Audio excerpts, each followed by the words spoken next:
Kamukha ngayon, napakaganda ng UCC EDSA. Ang ganda na ng UCC Congress, UCC Camarin. Meron pang UCC Engineering. Magkakaroon pa ng medicine. Oh my God. Palakpakan po natin, Mayor Alan Malapitan. Isa pa. Dati, ang estudyante nagbabayad ng matrikula. Hindi, sa totoo lang, ganun ang nangyayari nun eh.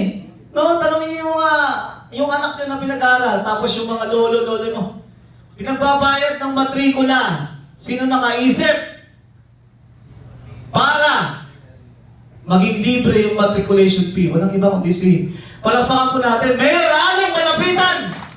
Walang iba! Sino mayor gagawa niyan? Kaya nga sabi ko, Diyos Mayo. Ito, kailangan nating alkalde. May political will. Political will. Kung walang political will yan, bahala kayo sa buhay nyo. Manalo lang ako, di okay na, di ba? Bahala na kayo. Yan, kamukha ito, Homeowners Association. For the first time, ngayon mo nakita, nagkaisa, na buo ang Homeowners Association. Palakpakan ninyo sarili ninyo.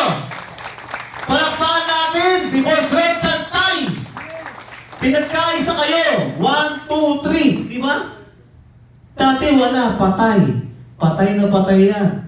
Walang homeowner. Bahala kayo sa buhay nyo. Ngayon, nandito na. Binuo na, tinutulungan na kayo. Yung mga titulo nyo, inaayos. Ano pa ba gusto nyo? Ha?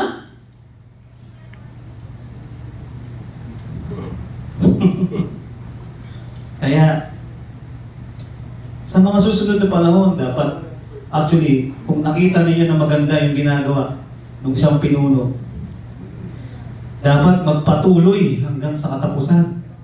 No? Correct. Tuloy-tuloy ang